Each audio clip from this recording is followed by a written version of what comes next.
Sam. GoPro? GoPro's on? What do you do? That's on. No. Jamie's one in the cockpit, sorry. Just hold the button down.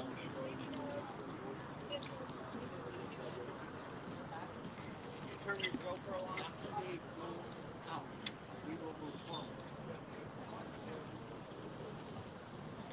Do you know who's first? No, I don't. Home Street went first. Okay, thank you.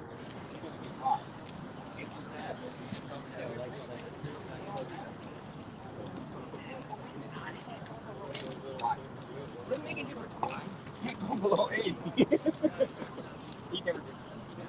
As I said. You too. I got it.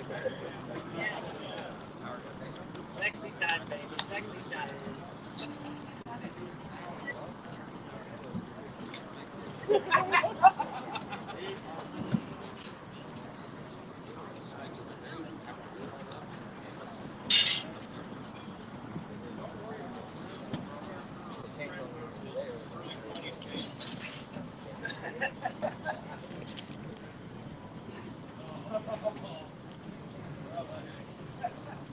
I'm not going there.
Yeah, I should.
Things have never been better at the North Pole.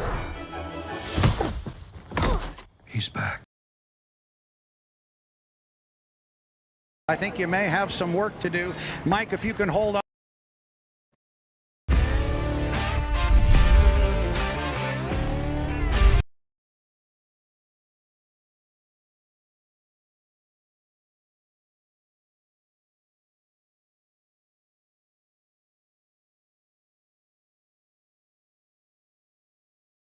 Very interested to see what the Joker's boat is going to be able to do. They were incrementally making adjustments, picking up a little speed.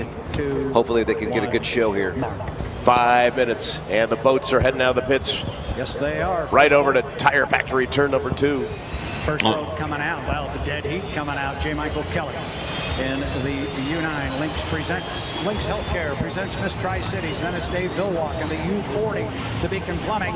Kelly, silver with white and orange trim. Villwalk into Beacon Plumbing, predominantly orange, trimmed in black. He's the second boat away. Then it is the Joker's Casino, the U11 with Jamie Nielsen. The lid is down on Jeff Bernard on the black and gold.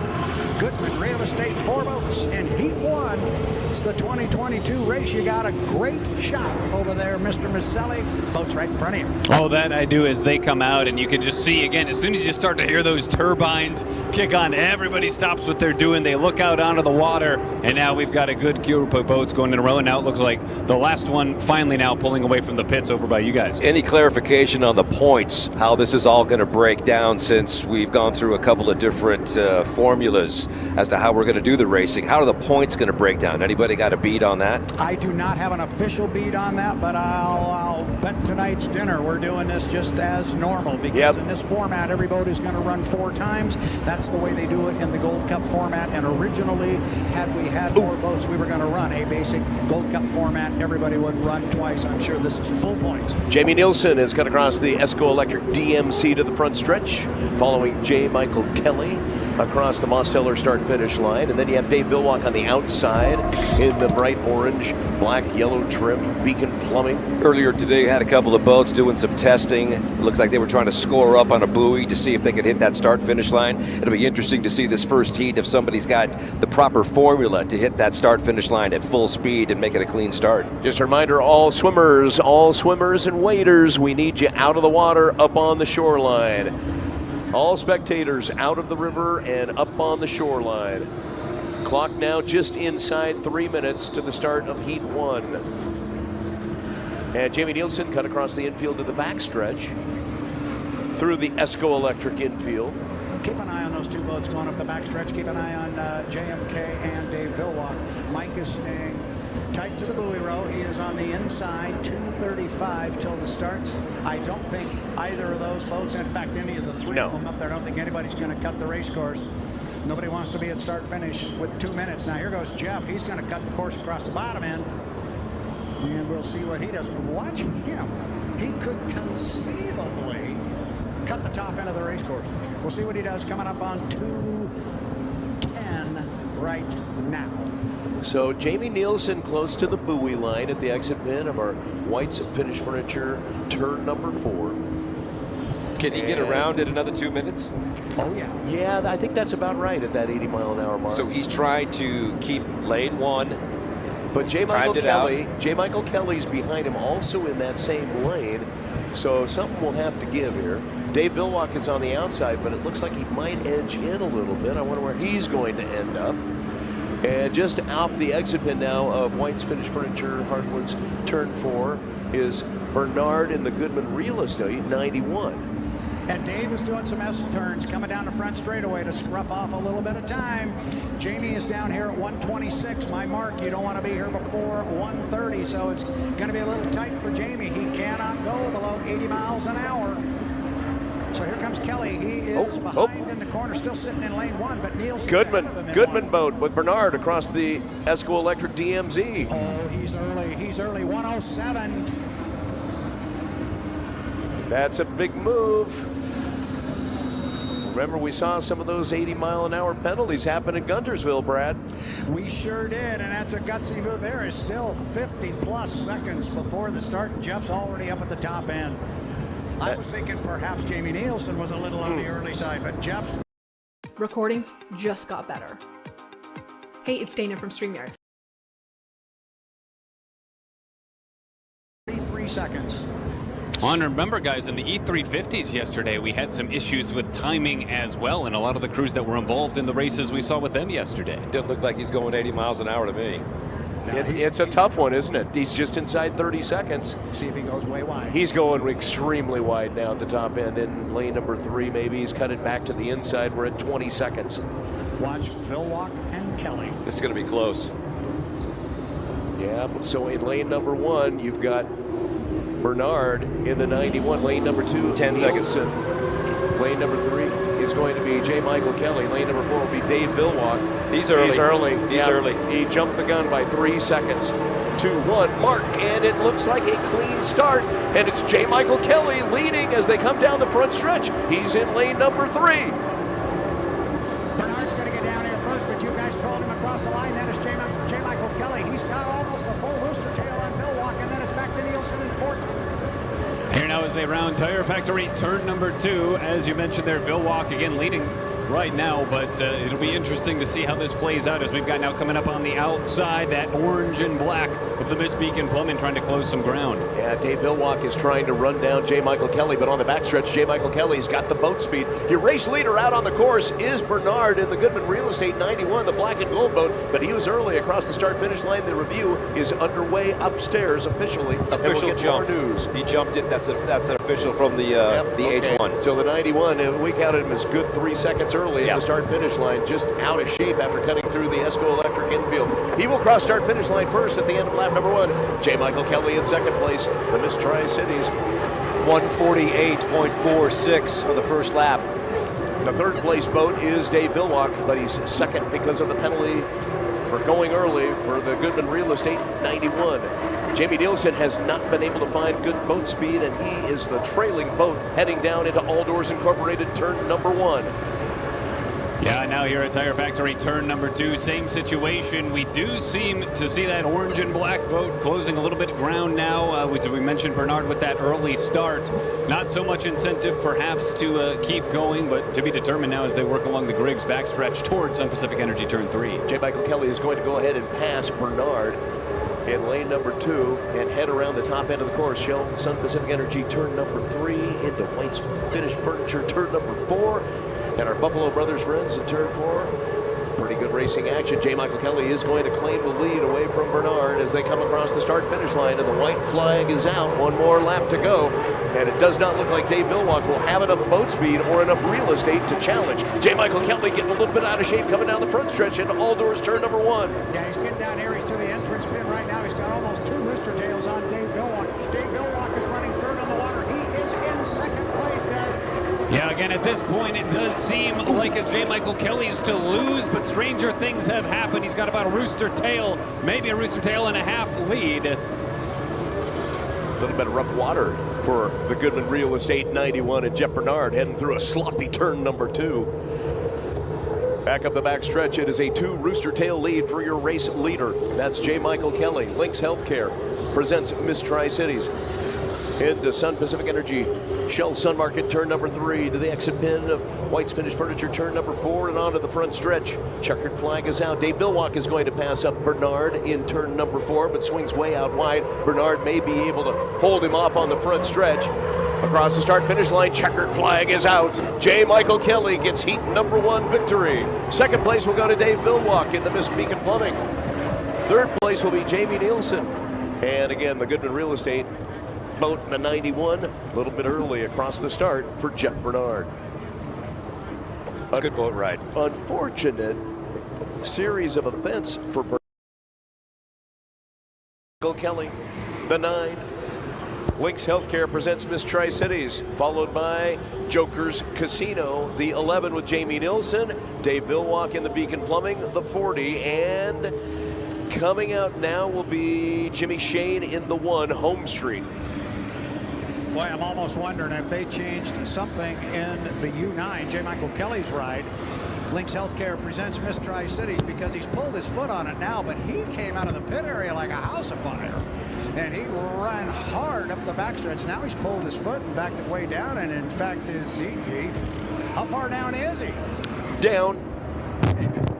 What kind of a message would it send if J. Michael Kelly can go 2 for 2? This is the race everybody's talking about, Home Street and Dave Villwalk. But what happens if J. Michael Kelly just says, what about me? What about me? And that's why we go race him on the water.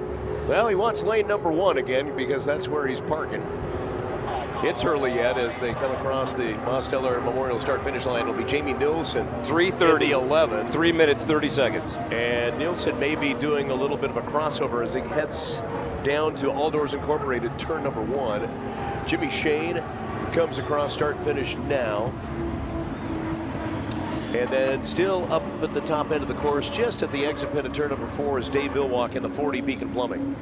Kind of looks like maybe Mike, JMK, in that Miss Tri-Cities presented by Lynx Healthcare. Like they had some timing marks they wanted to hit, but to hit the timing marks, he had to come blow up to the top end first. And if that's the case, then he had the opportunity to get right on him. Right in front of you, Derek, J. Michael Kelly on the inside. Here comes Jimmy Shane in the home street. Obviously a huge story for them, but a little further on up the backstretch. Huge, obviously, for Miss Jokers Casino and Nielsen Company. They didn't get to really do a whole lot yesterday. Crews were hard at work, looking to redeem themselves. Villwalk jumps through the Esco Electric infield to the backstretch. Go ahead, Derek. Just talking a bit about Nielsen and how that team now will have to redeem themselves from that disqualification that they had earlier on in the first heat. It's good to be out on the water, of course. They didn't get out here yesterday, but to me, that's the big redemption arc here in this race. 2 minutes and 15 seconds. Nielsen at the top end of the course at the apex between 3 and 4. Does it look like they're going 80 miles an hour? Well, that's a good point. I like the timing on this a whole lot better. Dave Villwalk jumps through the Esco Electric infield, and he'll jump right behind Jamie Nielsen. And then he'll float and down then wide. come way out wide. Wow. That is different. Yeah. You thought he was going to come across the infield there and tie himself into an inside lane. No, he went right in front of everybody and said, I'm going all the way to the outside. We've got some slow boats coming down the front stretch. Nielsen in lane 1. Kelly lane 2. 1 minute, Shane 30 in seconds. lane 3. 90 seconds, in Mark. lane 4 on the outside. As they head to All Doors Incorporated, turn number 1 at 1:20. Yeah, I think that's much better this time for Jamie Nielsen. And Dave clearly wanted to be on the outside. He was a little worried about his timing, but he wanted to get to the outside. He found a way to do it. He did. Derek, they're right in front of you. You got all 4 at a minute 5. Yeah, that we did. It does look like Nielsen's going to stick to that lane 1 on the inside, hugging real close to the turnman. Villwalk content to be outside, and it looks like Miss Tri-City is going to be that number 3 spot with J. Michael Kelly, and then, or in lane 2 rather, and then lane 3 coming down the backstretch is Jimmy Shane in that bright blue Miss Home Street U1 boat. Well, this is eerily similar to the Dash for Cash in that you have Villwalk on the outside and Jimmy Shane just inside of him in lane number 3. There's one exotic rice hack that anyone can use to dissolve their belly fat on command. People are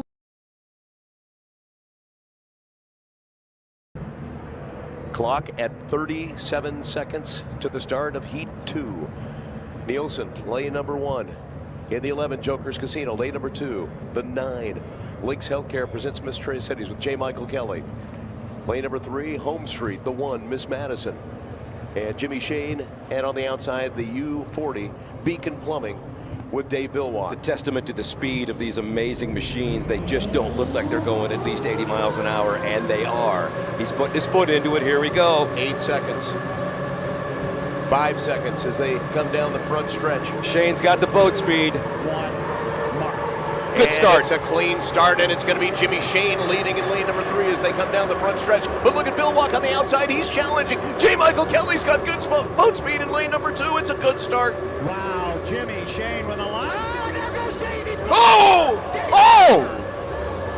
Dave Villwalk and a blowover. All Doors Incorporated, turn number 1. Up in the air. Did a complete 360 and landed right side up. Dave was really flying the boat coming down the front straightaway. The boat picked up on him, and when he got into the corner, just as he started to set up for it, the right side of the boat picked up. The lid has been popped open. Man, the fans are going nuts. Big cheers here as the lid goes up on the U40. We'll keep our thoughts with Mr. Villwalk But that was pretty dramatic. The right side of the boat picked up, and when you go into the corner like that and expose that right side, and if you pick up the right side of it, you don't have to get very high before the air just decides where you're going to go, and you're done with it. Very dramatic. Dave is getting himself out of the boat. Now he is standing on the deck. Obviously a good sign. That's a great sign. Wow. And that corner, this number 1 turn here, number 2 turn here on the Columbia River has historically not been nice to Dave Villwalk. Good to see him standing on the deck of the boat. Was it 98? 7. 97? 97. He had the crash in the turn number 2 area? It happened right in front of me in 1997 at turn 2. Yeah, that was a dramatic event. But this is a different one. And I'm just going to throw this out there because I know Dave. I know what type of a competitor he is. There's part of him right now that is saying, I need to take a look at the boat, get me in. We're not done with this thing yet. Yeah, well, we've seen it before. We have seen it before. There has been a thing called a flip and win. And this format would play right into that, but I think we've got the cart way out in front of the horse on this. We look at the back of the boat, the wing and the fairings are gone, but trust me, that is all cosmetic. Yeah, and it looks like some of the crews and one of the rescue sleds may be headed to pick up some of the pieces. Yep, they're pulling it on board now. Yeah, there was one piece that even before the spray went back down and settled back into the Columbia, there was one piece of the boat, I don't remember it being terribly large, but there was one visible piece that we could see. We had a tremendous view of it here from the pit tower. I don't know, Derek, if you could see much from over there because there were other boats inside of you. But, and Mike, did you get any type of a look? Just, you could see the bottom of the boat. I mean, we saw rooster tails, and then all of a sudden the orange and black boat was up in the air. Exactly. We saw it come through the rooster tail on the top. We knew it was bad. Yeah, the way it worked over here from Tire Factory Turn 2, I think most folks along the shoreline here on the Pasco side of things would agree. It was a little obscured at first as we had that Home Street boat, Jimmy Shane and some others coming around. It seemed like Villwalk started to lose it a little bit just on the front stretch before he really started to enter even turn number 1. That's where the boat started to take off. And it was one complete flip. Once again, swimmers, we need you out on the water, up on the shoreline. Everybody out of the Columbia River, Pasco side, Kennewick side, everybody up on shore, please. You guys were talking about how this might change the dynamic of this particular heat. First thing we noticed, J. Michael Kelly came out of the pit area the exact same way he did last time. Came out like a house of fire, and he ran pretty quick up the first part of the back chute, has pulled his foot a little bit. See if he doesn't slow down way up at the other end. But the other piece coming into play here is, remember, yesterday we were discussing the number change. And there goes Kelly backing it down again. Remember yesterday we discussed the number change from J. Michael Kelly's boat number 8. They've changed it to number 9. So his points get added on to the hull that Corey Peabody was driving. Why did they do that? Because there's only a couple hundred points difference between the 9 and the 1, Jimmy Shane's Home Street. So there's some big time national high points at play here. And of course, Jamie Nielsen wants to finish the heat and get points of his own, but you know, they've come a long way with that motor mount issue. They had to thrash on that boat Friday to get it ready. And now they're out on the race course and fighting for lanes. We're at 3 minutes and 15 seconds to the rerun of Heat 2 for the Unlimited Hydroplanes, the Hapo Columbia Cup here in Hydro Cities, Tri-Cities. Glad you're along for the ride in Columbia Park on the Kennewick shoreline, over at Wade Park on the Pasco shoreline. What a great sight to see this Saturday afternoon. That it is, as they make now the Home Street boat with Jimmy Shane rounding Tire Factory Turn number 2. Man, that thing can just fly, and they all look so seamless out there. Again, J. Michael Kelly and Miss Tri-Cities hugging that inside lane, and we do have Miss Joker's Casino looking for their redemption run. After they finished third, they were disqualified for falling under 80 in that first heat, so they've got a lot to fight for here as well. Coming up the backstretch, Jimmy Shane. He's on the outside, and I think that's where he's going to stay. He set up in lane number 3 last time when they were out there with Villwalk outside. See if Jimmy jumps to the inside, and it looks like maybe he's jumping across the DMZ. Esco Electric infield to the front stretch. Clock at 2:17. He's early. He's early. He better have his foot in it. And well, he does. He does. Wow. He's going to come all the way down. Now he may make a hard left-hand turn. Right I think he's going to. He is. He's going to take the turn for the Grand Prix boats over to the backside. So another Esco Electric infield incursion. Jimmy Shane heads to the backstretch. Meanwhile, on the front stretch, with 1:50, you've got J. Michael Kelly in the 9. Tell me when he crosses start-finish. And that would be now. And okay. He's not going really fast either. And Brad, they have telemetry readings for the 80-mile-an-hour situation, correct? Absolutely. Okay, so it's all being monitored. So here comes Mike down to the lower end at $125 right now. I think he's in pretty good shape. He'll have to stay at 80 miles an hour for a bit. He gets right to the entrance pin now at 117.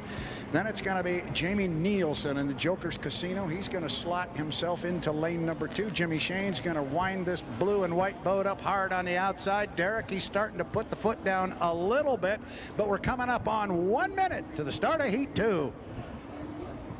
J. Michael Kelly just coming off the exit pin of turn number 2, Tire Factory turn number 2 in lane number 1. Then you've got Jamie Nielsen in lane 2 on the outside.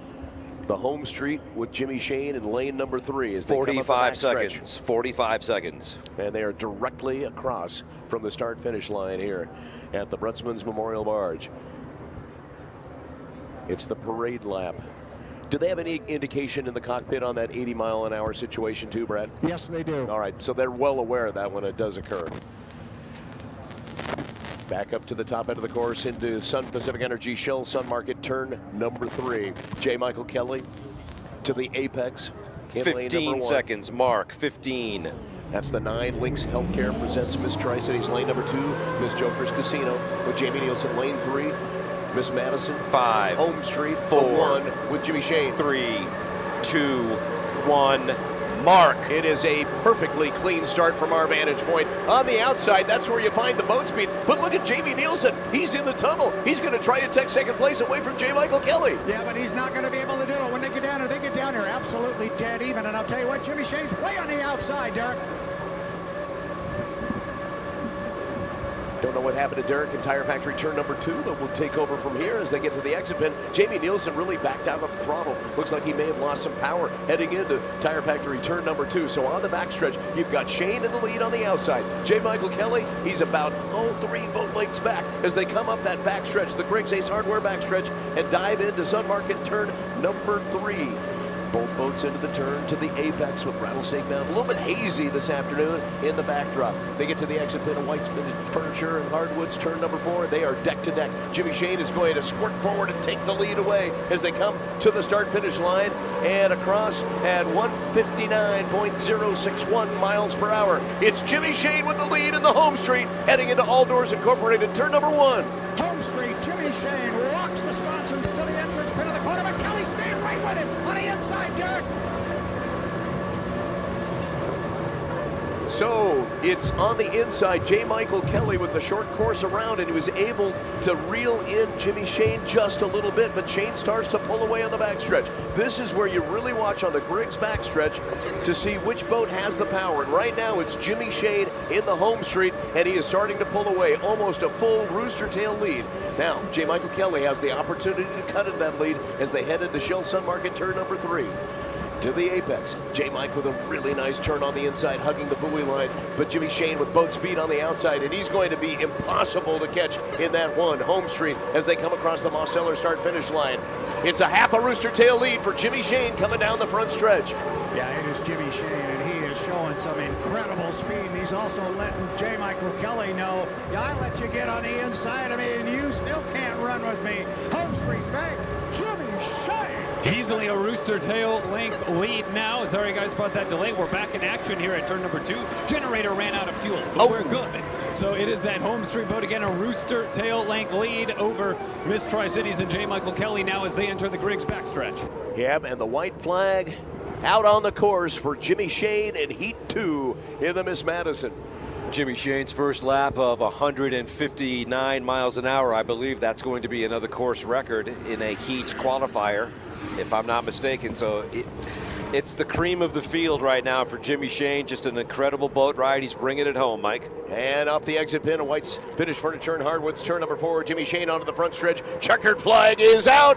Home Street gets the victory with Jimmy Shane and the Miss Madison. Second place, J. Michael Kelly in the Lynx Healthcare presents Miss Tri-Cities, the 9. Jamie Nielsen just getting into turn number 3, the Shell Sun Market turn to the apex, and now to turn number 4. Hello to our Buffalo Brothers friends upstreams. Hope you're having a good time enjoying boat racing on the Columbia River. Jimmy Shane on the outside, and he's been willing all weekend long to this point to settle for an outside lane. And Brad Luce, he showed us why. He doesn't have any problem winning from the outside.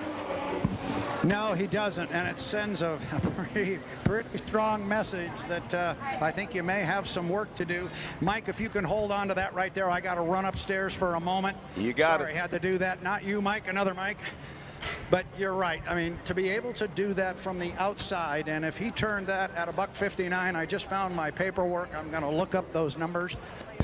It may very well be, but even if it isn't, that's what you call smoking. That boat was flying. If I remember, 2018, 155 miles an hour in a heat race was the course record. And if this stands, he blew that out of the water by 4 miles an hour. Yeah, he sure did. So we'll take a look at the numbers.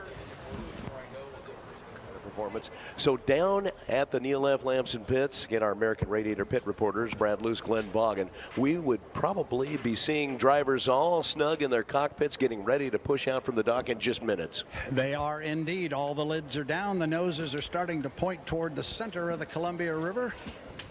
Based on that, I would say the 91 might come out first. Oh, here's the countdown here to the 5-minute mark. Yep. Mark. So there's 5 minutes. I can already hear the turbines starting to spool, even though we're way up here on the pit tower. It's going to be the U11 Jokers Casino. Here, the turbines starting to spool, even though we're way up here on the pit tower. It's going to be the U11 Jokers Casino. Jamie Nielsen's going to come away first. Then it's black and gold, the 91 with Jeff Bernard. That is the Jeff Bernard is the Goodman Real Estate entry, Miss Madison number 2 boat. And then the other Madison entry, the blue and white Miss Home Street, Jimmy Shane. He is away from the dock. 1, 2, 3. Derek, they're all coming your way. We're inside 5 minutes to the start of Heat 3 for our H1 Unlimiteds in the 2022 Columbia Cup. Let's go racing, my friend. And it's good to see Nielsen in that bright yellow Miss Joker Casinos one leading the pack here for now as they just get set, get ready, and try and get ready for this. Of course, we know Jimmy Shane with that possible record set in the heat last, was it yesterday?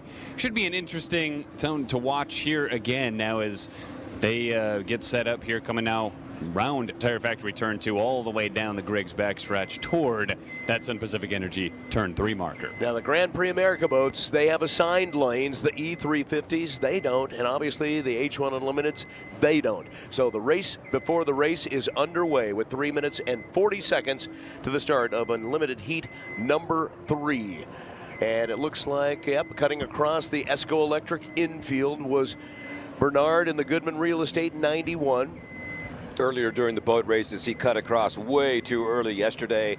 Not only got disqualified, not only had the 80-mile-an-hour violation, but also jumped the gun by almost 3 full seconds by our count. That was an error that I'm sure they reviewed and took a look at video to retake your marks out on the course, your timing marks, and make sure you don't do that again. Learn from your mistake. So far, Jimmy Shane has made 0 mistakes this boat race weekend. Doesn't matter if he's on the inside or the outside. Of course, he's got the gear, he's got the prowess. He's definitely the guy to beat. All the drivers know that coming into today's competition. Check out that move by Jamie Nielsen right there. He cut the course. Bernard came all the way down here to the bottom. Jamie was on the outside of Jeff, and he cut the lower end of the race course off. Now finds himself on the inside and a little bit out in front of Mr. Bernard. 2 minutes and 35 seconds to the start of Heat 3 for the H1 Unlimited's Hapo Columbia Cup action.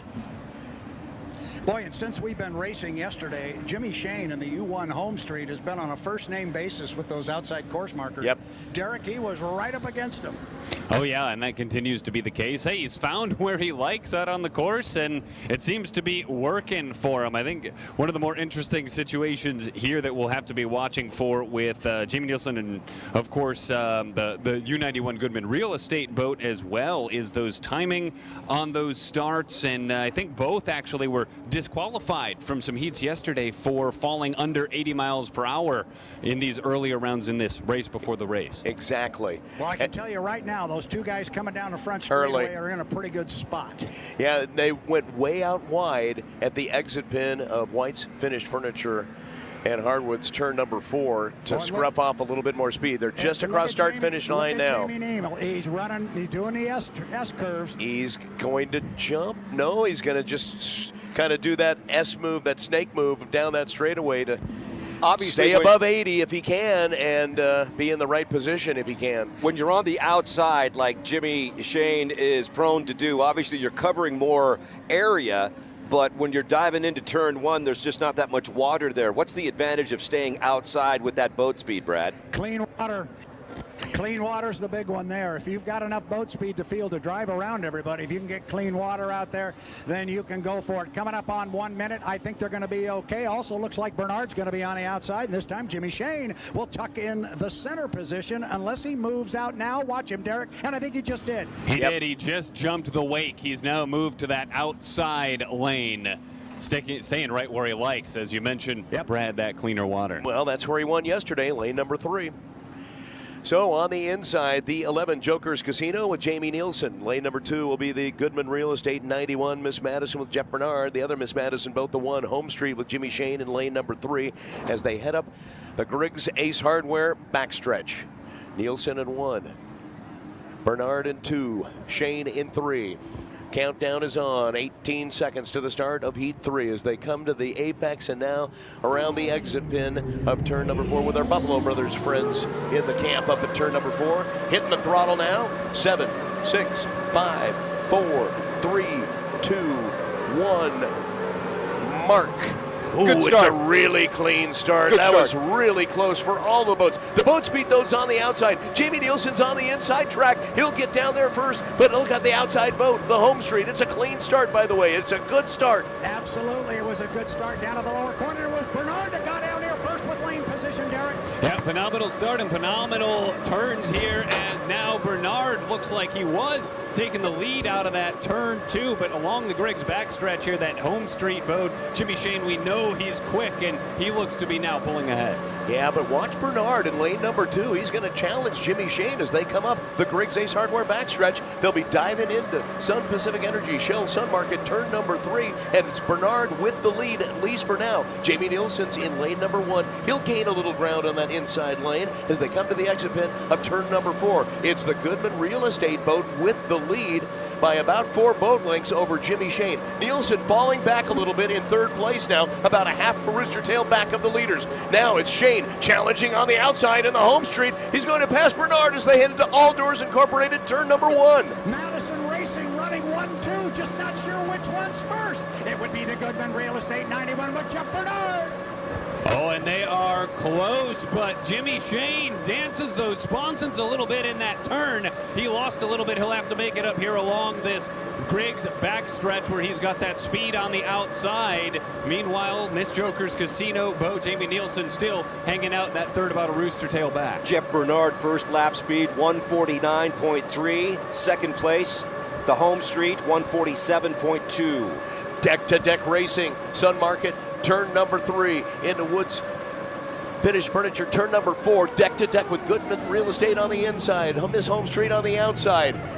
It's Jimmy Shane challenging at the Mosteller start-finish line, and he will regain the lead coming down the front stretch. And this is where Jeff Bernard really needs to stay on it. If he wants to have a chance, he's going to need to get in this corner first. Yeah, well, he's not going to get down here first. Shane's going to get down here first, but only by about a boat length in the home street on the outside. Derek, right to you. Yeah, and Bernard, again, he cuts close inside here along that buoy, and they're close now coming out of Tire Factory turn 2, but it appears that Jimmy Shane is hanging on to this lead now more than a few boat lengths ahead. Call it half a rooster tail on the outside down the Griggs backstretch. Jimmy Jimmy Shane, lap 2, 154.7. That's Jimmy Shane in the U1, a 154 turn to lap number 2. And Jimmy Shane now is pulled away, coming down the Griggs backstretch into Shell Sun Market, turn number 3. Jimmy Shane with the lead as they come off the top end of the course. Checkered flag is coming out for Heat 3 for the Unlimiteds. Shane with the lead at the exit pin. Bernard's on the inside in the Goodman Real Estate. He's pulled almost even with him, but look at Shane with that speed on the straightaway to the Mostiller start-finish line. The checkered flag is out. Jimmy Shane in the home street takes the checkered flag. But a boat race and a message sent.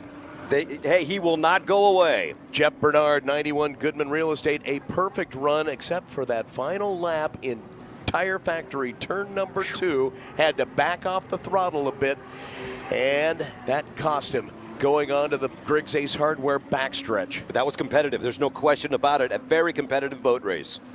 Jimmy Shane again winning on the outside. And what a great view Derek Maselli has. Tire Factory turn number 2 in that Freedom Equipment rental lift. Oh, yeah, it's a great view. You get to see him come right around that turn. And it was pretty precarious there. I want to say it was the second lap of the race, possibly that third where Jimmy Shane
Shane kind of wobbled a bit in that turn. He was dancing those sponsons left, right, and back and forth again, and he lost a little bit of speed, but just such a great driver and such a great boat, able to pick it up so quickly once he hit that backstretch on the outside. Well, he's 2 for 2 from the outside.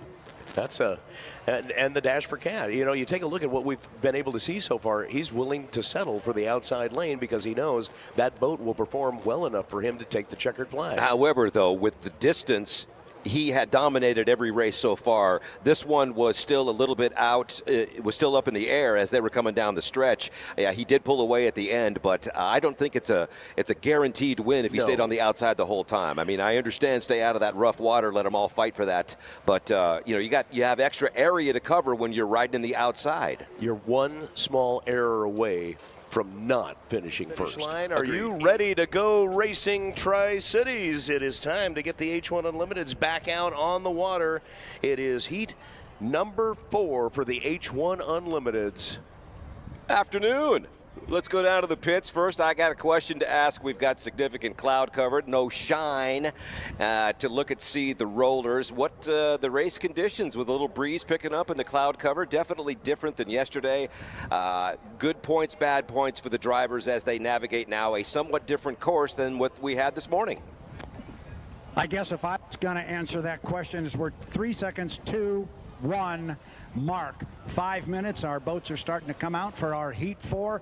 In answer to your question, I think the one piece to the puzzle there is it's different. It's still a very, very, very good race course. It's still a very, very calm race course. It just is a little different. One run up and down the front straightaway, and these guys will know exactly what they're up against. They're the best in the business.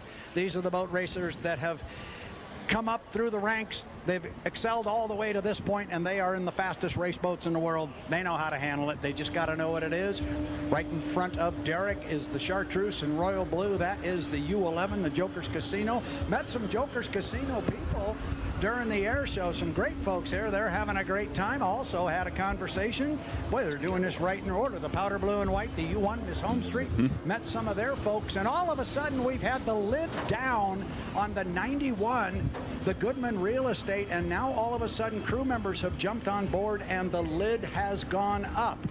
J. Michael Kelly's boat is still sitting at the dock. They haven't even tried to pull that one away. The nose is still up snug against the dock.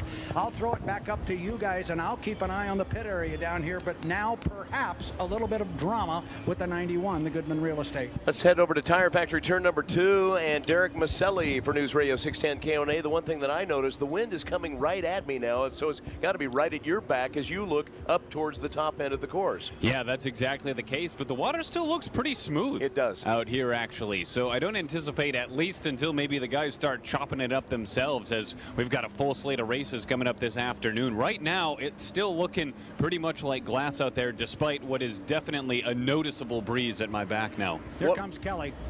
So J. Michael Kelly is away in the Lynx Healthcare, presents Miss Tri-Cities, the 9, but still Goodman Real Estate. Jeff Bernard, the 91, the Miss Madison 2, is not out from the pits. Now, and he's still got crew members on board, and the lid is still up, so they're in trouble. They're scrambling down there. On my watch, we've got 2 minutes and 45 seconds. He's got to be out on the race course in a planing attitude at the 1 minute mark. He's got about a minute and a half. So the boats are all on the backstretch right now. J. Michael Kelly on the inside. Now you see Jimmy Shane on the outside heading up to Sun Market turn number 3, our friends with Sun Pacific Energy.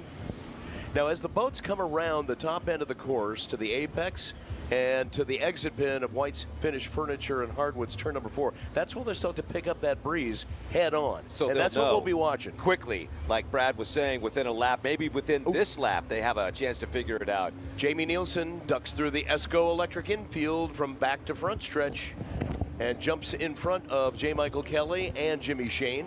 About a minute left for it to get away from the dock.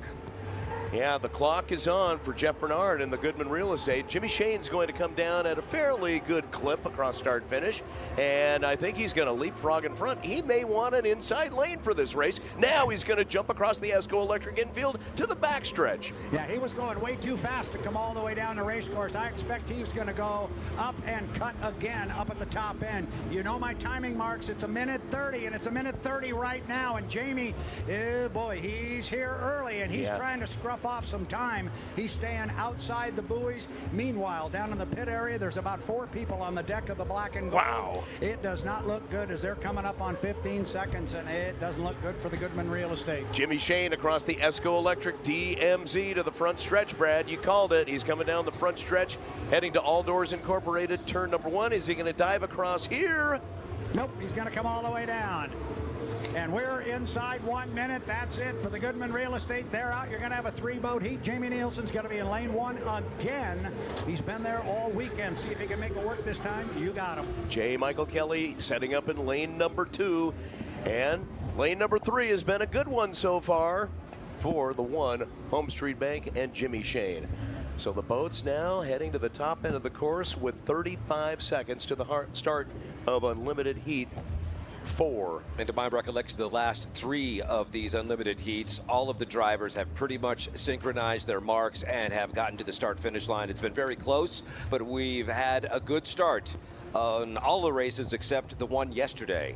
Coming down the stretch, 15 seconds, 15 seconds. Early.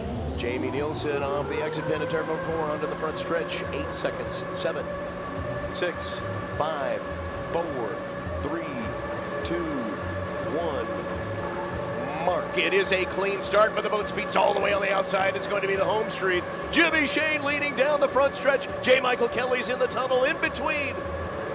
Yeah, he's definitely, Shane has tightened it up a little bit. It's going to be a little tight in there for Kelly, but he's on the inside. Derek, you got a better view. And there he is, bouncing left and right and back again. Still staying good on that outside in lane 3. Meanwhile, J. Michael Kelly, maybe half a rooster tail behind now in that lane number 2, and then hugging the inside. That missed Joker boat is Jamie Nielsen, where he likes to be as well, as they now work down the Griggs backstretch off towards Sun Pacific Energy, turn number 3. Yeah, Jamie Nielsen really had to back off the throttle. He got lumpy in Tire Factory turn number 2. He backed off. J. Michael Kelly's now fallen about a half a rooster tail behind. He's in lane number 2. On the outside is your race leader. That's the 1, the home street with Jimmy Shane. Beautiful turn at the top end of the course at the exit pin at turn number 4 for Jimmy Shane. Back onto the front stretch, and Kurt will have a time as he comes across the Mosteller start-finish line. 154.299 miles an hour. That is cooking. J. Michael Kelly's hot on his heels, but he's back a rooster tail as they head to All Doors turn number 1. Yeah, J. Michael Kelly's giving ground to Jimmy Shane. Shane's already the apex just as Kelly gets to the entrance, Derek. Yeah, and this is huge, guys. Remember right now, this team with the Miss Tri-Cities, that links U9, the U8 situation that we had with that crash, they're actually not that far behind this Miss Madison crew in in the national point standings right now. So that's definitely a matchup to watch as they work now down that Griggs backstretch off toward Sun Pacific Energy turn number 3. Yeah, and they dive into turn number 3, and it's almost a 2 rooster tail lead now for Jimmy Shane in the home street as he comes around the apex and the exit pin of turn number 4. J. Michael Kelly trying to reel him back in, but he's not going to have enough real estate. And the boat speed, it's been just perfect all weekend long for Jimmy Shane in the Madison home street. The 1. Here comes J. Michael Kelly across start-finish line, but he's 2 rooster tails back of our race leader, Jimmy Shane. Yeah, Shane's coming down here. He's really opened up the water now. He can drive anywhere he wants to go. Got plenty of lead on J. Michael Kelly, but he's still staying out wide. He's flying the boat at the apex, coming right to Derek. Yeah, still at this point seems like it's really his race to lose, but now J. Michael Kelly cuts it inside on that turn, took it tight. He's still got a lot of ground to cover, probably a rooster tail and a half or so down this Griggs backstretch. Yeah, but as we watch from across the pond, Derek, you can just see that the home street is starting to pull away on the Griggs backstretch. Shane backing off the throttle just a touch. Lap number 2, 151. Still cooking, but not like lap number 1. He's just enjoying the ride now. It's been a good one and another great start. No, Jamie Nielsen and the Jokers has moved outside. Remember, he had lane number 1 at the start. He's moved outside into lane number 3, allowing J. Michael Kelly to get in closer to the buoy line and have some clean water. So across start-finish line in Heat 4 is the H1 U1 for the checkered flag for Jimmy Shane, and it is out. Second place finish for J. Michael Kelly in the 9. Lynx Healthcare presents Miss Tri-Cities. Jamie Nielsen just coming off of the exit pin of White's Finished Furniture and Hardwoods, turn number 4 onto the front stretch to get third place points in heat number 4. And a special thanks, now we've had our changes with the heat situation, but there are a number of water volley sponsors that have come together to make this possible, including Arizona Mobile Fleet, the Truss Company, and our friends at the International Brotherhood of Electrical Workers, Local 112. So thank you for your sponsorship of Hapo Columbia Cup action, along with Con-El Oil and Par Lumber. Thank you for being big partners with the Water Follies again this year, the Hapo Columbia Cup. But Jimmy Shane, he's got that lane 3 dialed in, and the boat is performing perfect. Well, Mr. Shane, there's no weaknesses. Every aspect of the boat racing game, they have all the boxes checked. Now it's just a matter of finding that good, smooth water, because they can beat you from any lane. Well, that's the only variable that's left, would be the conditions on the river or possible wind issue that could affect, because you've checked the box for the driver, you checked the box for the boat. There, 4, 3, 2, 1, mark. We are 5 minutes away from the start of heat number 5. I look for the U91 to put together a good run this time. He's due. Good news to start. The 91. Hey. 91 is away from the dock. Jeff Bernard, Goodman Real Estate, starts to slowly spool up that Lycoming turbine, the beautiful black and gold. Goodman Real Estate. Bernard is going to be the first up and on a plane. Going to be followed by teammate Jimmy Shane driving the blue and white in his home street. And as he did in the last heat, J. Michael Kelly in the 9 is just sitting at the dock. They haven't even pushed the nose out toward the center of the river. He hasn't yet tried to light the candle on the U9. The Lynx presents Miss Tri-Cities Lynx. But you had both from Madison, Indiana. Yeah, we get a good look at this team. It's always fun when teammates race against each other, but that doesn't make it any less competitive, of course. How we saw during the day today. We saw the two of them. Jeff Bernard was able to hold off Jimmy Shane for a couple of laps before the blue and white boat finally got the better of him on the 3rd lap. So the two Madison boats now heading up the Griggs Ace Hardware backstretch. Shell Sun Market turn number 3. That's where you see Jeff Bernard in the Goodman Real Estate 91. And to the Apex and to White's Finish Furniture and Hardwoods turn number 4. Our Buffalo Brothers friends are up there.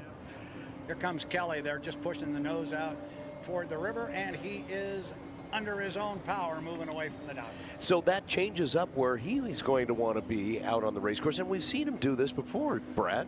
Yeah, I'm not sure it changes it up for him. I think this is clearly the plan. No, exactly. Yeah, this was clearly his plan, and, you know, you always want to mix it up a little bit. Don't always let your competitors know exactly what you're going to do. So he's mixed it up a little bit. Here comes Jimmy Shane, hard down the front straightaway. Boat's so light on its feet, beautiful water conditions. His spotter will tell him there's a boat in front of him. That is J. Michael Kelly. Derek right in front of you, the blue and white. Yeah, J. Michael Kelly leading now these two other Madison boats, but even though we're still in the race before the race motion, it really looks like that home street boat and Jimmy Shane are just content to be on the outside. I don't anticipate them trying to get any inside further than lane 3 where they're at right now. I don't either, Derek. I think you've got it exactly right, and Jimmy kind of alluded to it. They've run this big course setup, as they talk about it, and one of the big components of that is the bigger wheel, the bigger propeller. Wind it up. It may not accelerate as fast as maybe another setup, but once they get it up to speed and he winds it up, it's proven to be really, really fast. 2 minutes and 8 seconds until the start of heat number 5 for the Unlimited. Oh, we've got an incursion in the Esco Electric infield through the DMZ. Is Bernard in the 91, Goodman Real Estate onto the front stretch, just in front of J. Michael Kelly. Down and down at the bottom of the course, Jimmy Shane in the home street's going to cut front to back. Yeah, keep an eye on Kelly here. This might be a little interesting. Minute 45. I think Kelly would like to be on the inside, but I also think he's got to come all the way down now at a minute 40. I think they're going to have to come all the way down here to the bottom end, so I don't think Mike can move. Watch the 80-mile-an-hour situation with the two boats coming down the front stretch. I think they're going to be okay. They're inside a minute 30, have not yet got to the entrance pin. Bernard's going to get there in probably 2-1 mark. He is there at 1:20, so could be good. He'll have to play it a little bit close to the vest, Derek. He's going out a little bit wide, knowing Kelly's still outside of him. Yeah, really is interesting to see this. We know Shane is going to be in that number 3 lane. So the question here is this jockeying for positioning between Bernard and J. Michael Kelly. And right now, everything seems to be holding as it has been the last lap or so. Watch on the Griggs Ace Hardware backstretch. Shane had his foot in it for a while now. He seems to ease into a nice groove. He's been the most consistent, hitting the marks, scoring up, hitting the start-finish line right on time. 35 seconds. Heat 5 for the H1 Unlimiteds. Heading up the backstretch now, getting into turn number 3 for Sun Pacific Energy. The Shell Sun Market turn, Goodman Real Estate, and Bernard. Bernard puts his foot into it, 21 seconds to the start. J. Michael Kelly in lane number 2, and the Lynx Healthcare presents Miss Tri-Cities. On the outside, Jimmy Shane in lane number 3 in the 1, Home Street Bank. And the countdown is on to heat number 5. 4, 3, 2, 1. Good start. And it is a clean start. The boat speed is on the outside, as it has been all weekend long. In lane number 3, it's Jimmy Shane in the home street. It is Jimmy Shane in the home street. Now, let me tell you, you could throw a blanket across all 3 of these boats as they get down here. And again, with all the boats off to the left, it is you, Derek. Yeah, he is just sailing, Jimmy Shane, that is, along the outside. You figure he might give up a little bit on inside that Tire Factory turn number 2 to either Bernard or J. Michael Kelly, but Jimmy Shane in that Miss Home Street still able to maintain what appears maybe a boat or 2-length lead. And we lost J. Michael Kelly in the hallway for just a minute as they were coming through the Exit Pin Tire Factory turn number 2. They're up the Griggs Ace Hardware backstretch, and it's going to be the race leader on the outside, Jimmy Shane in the home street. On the inside, Jeff Bernard's going to edge in front of J. Michael Kelly. Kelly in 2, Bernard in lane 1. As they get to the exit pin of turn number 4, again, a boat to boat to boat, deck to deck to deck race right now. But on the outside, he's pulling away down the front stretch. It's Jimmy Shane in first place. Second place is Bernard, but J. Michael Kelly's going to challenge. Yeah, J. Michael Kelly is right with him. He's back by about a boat like maybe 2 as they get to the entrance pin. Derek, coming to you. This is anybody's race. Oh, yeah, call him deck to deck right now. I think he might take it in this turn. He is now in second, as far as I can tell, maybe half a boat length behind Jimmy Shane out in that outside lane number 3 as they work now along the Griggs backstretch. Boy, those 3 boats were so tight at the exit pin of Tire Factory turn number 2. Lap number 1, 154.546, 152 for the 91. They are cooking. And it is the lead on the outside with Jimmy Shane, but J. Michael Kelly's holding on to that second place in lane number 2, just beside him. All of the boats will even up a little bit more as they get to the exit pin of turn number 4 onto the front stretch. But Jimmy Shane able to hold that speed around the outside of the course, and he has a half a rooster tail lead over J. Michael Kelly. Lap 2, Can JMK challenge? He's going to give it a go. He's back about half a rooster tail, as you said. Shane's starting to open it up a little bit, but Kelly's not going to go away. Shane to the entrance pin right now. Kelly's still right now, right with him. He doesn't have a lot of room to work with, though, Derek. He's tight in that hallway. No, this turn will be where he makes his move if he can. And again, nearly flawless performance, it seems, so far from Jimmy Shane. And now we're seeing Bernard try and creep up on that inside lane down the Griggs backstretch, potentially challenging for that second place position. It is the final lap. Can J. Michael Kelly challenge in lane number 2 as they dive into the Shell Sun Market turn number 3 at the top end of the course? The race leader's on the outside. It's Jimmy Shane in the home street. J. Michael Kelly, he'll try to gain some ground at the exit pin of White's Finish Furniture and Hardwoods turn number 4. Onto the front stretch, it's Jimmy Shane leading. Jimmy Shane's going to pull away for the checkered flag in heat number 5. He does it again in lane number 3, the checkered flag in heat 5. Jimmy Shane in the home street. Second place, J. Michael Kelly in the 9. That's the Lynx Healthcare presents Miss Tri-Cities, and Goodman Real Estate, Jeff Bernard, the 91, finishes in 3rd place. Interesting note, gentlemen, the fastest lap turned in by J. Michael Kelly, lap number 2, 156. He was given the he was really given the U1 a run for its money there on lap number 2. He had the fastest lap of all of the boats over the course of the race. And is our lap record here not 155? Yeah, but it was 159 yesterday. We had that change up. Remember? Yeah, the home street. Yeah. Had a 159 in competition yesterday. Yeah, I'm seeing bright yellow in the water. I'm seeing some blue and white. And am I missing one down there, guys? We've actually got 4 boats in the water right now. All right, well, that We've shows got you. the 9, the 1, the 91, and the 11. So we've got a full field yes, of 4 as full as for the we're gonna final. get. That's awesome, Glenn. So, Derek, what do you think? You know, it's real hard to go against that U1 boat right now. I don't want to be accused of picking the favorites here. I did the same thing in the Grand Prix with In the blue and white, the Miss Home Street, followed by the U11 Jokers Casino, Jamie Nielsen. That had to be a good view coming across your way. Yeah, and you weren't kidding, Brad. J. Michael Kelly really shot out of there, which is interesting because more often than not, I think we're used to seeing that U11 Miss Joker Casinos boat and Jamie Nielsen get the jump out of the pits. By the way, David Schick texted he's going with the 11 Jamie Nielsen Jokers Casino. Thanks, David. Appreciate that. Yeah. That's not on a limb. Yeah. That would be a huge upset. I think so. I think the perfection with Jimmy Shane continues. And Brad, you're right. The last 2 times with a full field, Jimmy Shane found himself with nowhere to go, right? And even washed down the 11 with Tom Thompson. Remember that? I certainly do. This time it's not a full field. He'll have plenty of room to settle in wherever he wants, and I think he can win in lane number 4 if he gets pushed outside. I think he can too, and I think some of it may be, number 1, the start that J. Michael Kelly might get on an inside lane of him, and then how much speed is between Kelly and Shane. If you get Shane on the far outside and maybe you get a Jeff Bernard in lane 3 who may occupy our friend Mr. Shane a little bit. We're all just talking in the hypothetical here, but right now that blue boat is the favorite. He's quick. He hasn't been able to win here, and he wants it badly. Jimmy Shane's at Tire Factory turn number 2, heading to the Griggs backstretch. Yeah, and he's been loving it again outside. Maybe moving a little more inward now, back and forth, but no reason to suspect that that's ultimately where he'll start the race. Hey, Brad.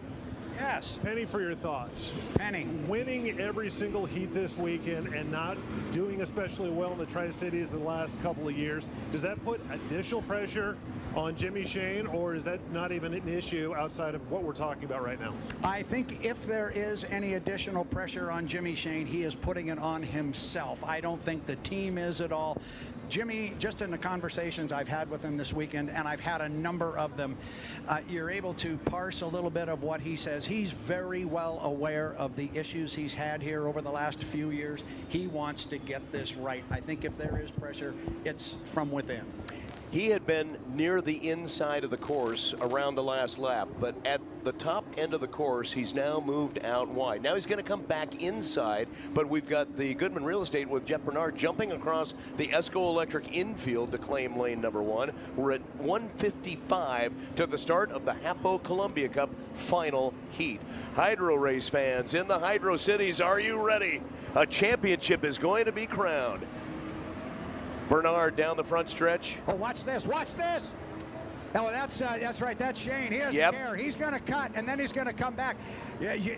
Jeff Bernard is early. Jeff Bernard is going to have to go real deep down here. He's at 1:33 when he got down here. He's going all the way to the course markers. Derek, watch him. Oh, yeah, all the way outside, making the most of this turn, swinging about as close to the outside of the course as he can here. Jimmy Shane, meanwhile, jumping back through the Esco Electric DMC across to the front stretch with 1:09 remaining on the clock. I'm not understanding this move. Well, it's okay. Shane's going to He's fine. He's going to cut the course down here. He's fine. Watch Jimmy. He'll hang a left here and watch those buoys. Wait for it. There he'll go. Now he'll move to the outside. Keep an eye on Bernard and his speed. He's got to stay over 80 miles an hour. JMK is in good shape sitting in lane number 1. You got him, Michael. Is Jamie Nielsen going to allow Jimmy Shane to settle into lane number 3? I'm not sure Shane would even take it if, well, of course he's going to now. Look at him, he's going to go inside. I think you're right. I think you're right. That's exactly what happened. Nielsen did not want to move into lane number 3. He's going to stay outside. 30 seconds. 30. Mark. So in lane number 1, Goodman Real Estate with Jeff Bernard. Lane number 2 will be J. Michael Kelly in the 9. Lynx Healthcare presents Miss Tri-Cities. Lane number 3, Jimmy Shane in the 1, Home Street. And the outside, it's going to be Joker's Casino, the 11, with Jamie Nielsen with 12, 10. You got it, Brad. 7, 6, 5, 4, 3. They're a little bit early. Bernard's backing up throttle. 2, 1. I think Bernard was early, but Bernard Jimmy was Shane early. is going to be the race leader heading down the front stretch. He's going to try to hold off J. Michael Kelly in lane number 2. Yeah, he's going to have to do it from lane number 3. Kelly's back behind him, and he's on an inside lane, but I'm sure Shane's going to give him plenty of room. Coming right at you, Derek. Oh, that he is. I mean, Shane gutting it through the turn. J. Michael Kelly not that far behind, maybe a boat or 2 length between. And now you've got that Miss Joker Casino boat number 3, and Jamie Nielsen coming down in 3rd after Bernard, of course, with that early start. He jumped. Yeah, he did. We knew that at the start-finish line. It's clear that he did. So it is under official review. The race leader is Jimmy Shane. He's in lane number 3. He's been there all weekend long. Now, the difference here is, Brad, it's a 5-lap final. 5 laps. He'll have to hold off J. Michael Kelly on his inside. Onto the front stretch. Completing lap number 1, Jimmy Shane with the lead in the home street. Second place, J. Michael Kelly. He's passing Jeff Bernard. Bernard's on the inside in lane number 1. Jamie Nielsen is coming across start-finish line in 4th place right now. Back to turn number 1, Jimmy Shane, the race leader, and I don't know how J. Michael Kelly can chase him down in the 9. Lynx Healthcare presents Miss Tri-Cities. Now, Kelly's giving it everything he's got, but I'm telling you, this is a tall order because Kelly's still got to be careful with Bernard in there. Even though Bernard's a lap down, officially having jumped. Yeah, and Jimmy Shane again maintaining he's got about a rooster tail length lead, at least heading along the Griggs backstretch. It is interesting though seeing him in lane 3 instead of 4, with Jamie Nielsen opting to take that outside lane. Whether or not that's going to play into the comfort level or timing for Jimmy Shane really doesn't seem that way now as they head into Sun Pacific Energy turn 3. Now ready to complete lap number 2 of the Hapo Columbia Cup 2022. Thanks to Hapo Community Credit Union. On the front stretch, it's Jimmy Shane in the 1, Home Street. Across the start-finish line, unfortunately, we are not getting our speed monitor. We don't know the lap speeds. Across now is J. Michael Kelly in the 9. Lynx Healthcare presents Miss Tri-Cities. And then in the Goodman Real Estate, Jeff Bernard in the 91. Yeah, Jimmy Shane's already down here, and now J. Michael Kelly has moved to the outside. He had enough of trying to fight that slop on an inside lane, but now he's driving a much bigger course. Yeah, and again now technically a lap ahead of Bernard, but that's still a boat that he's got to watch out for as he now tries to pass Bernard in the U91, going on the outside, trying to keep pace as best he can with Jimmy Shane. So J. Michael Kelly was a little bit tired of being inside the tunnel there and decided to bounce outside a little bit to get some cleaner water and a cleaner look. It's lap number 3 for the Hapo Columbia Cup into White's Finished Furniture and Hardwoods turn number 4. Our Buffalo Brothers friends at turn number 4 at the exit pin. It's the race leader, Jimmy Shane in the 1, Home Street Bank. Miss Madison coming across the Mosteller start-finish line now. And it's really a shame that the 91 jumped to start finish, because we would have we could be having a heck of a boat race for second place, but unfortunately with jumping the gun, it's a lap down. Yeah, Shane's down here right now. He's got a 2.5, 3 rooster tail lead over J. Michael Kelly. I think Kelly's throwing in a towel on this one. If we know that Bernard has jumped the gun, so does Mike. It's amazing how strong Jeff Bernard has continued to run, especially through the Slop and Tire Factory turn number 2. Wow, that boat was hopping out of the water. Up the Griggs backstretch into the Sun Pacific Energy Shell Sun Market turn number 3. The race leader, Jimmy Shane. He'll have about a lap and a quarter left to complete to take the checkered flag. The final heat for the Hapo Columbia Cup. Out of turn number 3, into turn number 4. Jimmy Shane to the front stretch. The boat has looked just absolutely perfect all weekend long. It's been a no flawless exception weekend here. Flawless weekend. 1 lap to go. The white flag is out as he crosses the start-finish line. Jimmy Shane, the race leader in the home street, Miss Madison. Boy, Jeff Bernard, he just won't go away, even though he jumped the gun at the beginning of the race. Yeah, well, Jimmy Shane's not going away either. He's just going away from everybody here. However, Derek, bring our leader around. And he is coming around Tire Factory. Turn number 2 now, bobbling a little bit on that turn, but he's got such that lead right now, at least a 2 rooster tail lead over J. Michael Kelly, who's gunning it along the Griggs backstretch, trying to get this thing as close as possible as they prepare to head into Sun Pacific Energy Turn 3. And the Joker's Casino boat, Jamie Nielsen with 1 lap to go, just came across the Mosteller start-finish line. Back to the Sun Pacific Energy Shell Sun Market Turn number 3. Wall of water off the skid pin one more time for Jimmy Shane in the Miss Madison Home Street Bank U1 to the exit pin at turn number 4 and onto the front stretch. The checkered flag is out. There is no monkey on the back anymore. The first of the 2 Washington double dip is complete. Checkered flag, Jimmy Shane in the home street, your 2022 champion for the Hapo Columbia Cup. Second place finish, the 9, J. Michael Kelly. Lynx Healthcare presents Miss Tri-Cities. For Jeff Bernard, he jumped the gun and has to make an additional lap. Jamie Nielsen is diving into the Shell Sun Market Turn number 3 now and coming towards the Kennewick shoreline to take his checkered flag, while Bernard still has the lap to complete in the 91 Goodman Real Estate. Tell you what, he looked good that whole race, though. Yeah, he just did. makes you wish he'd have gotten that start just right, because it would have been very competitive there in that battle for 2nd and 3rd place. Well, in order for him to have a legitimate chance, he would have had to have nailed the start and, have Jimmy Shane not do what Jimmy Shane has been doing all weekend long, and that's just not making any mistakes. He's been the best driver with the best equipment, and the best team won this weekend. Jimmy Shane, congratulations to everybody. And for Tim Torrance and everybody at WRX 96.7, thanks for having us on for the final heat.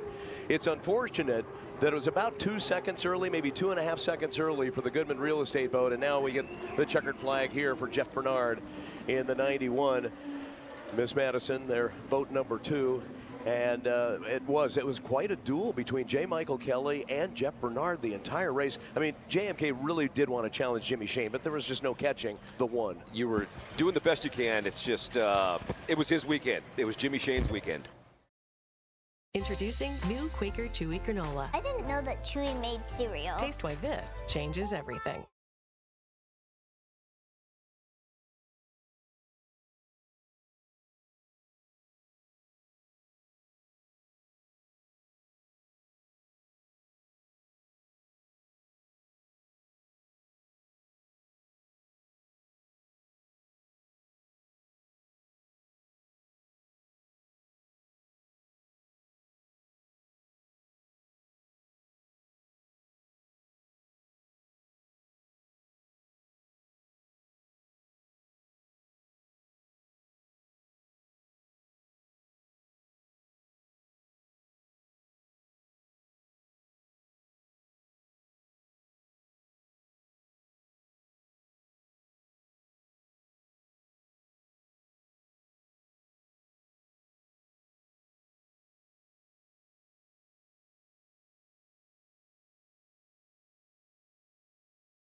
And this time it's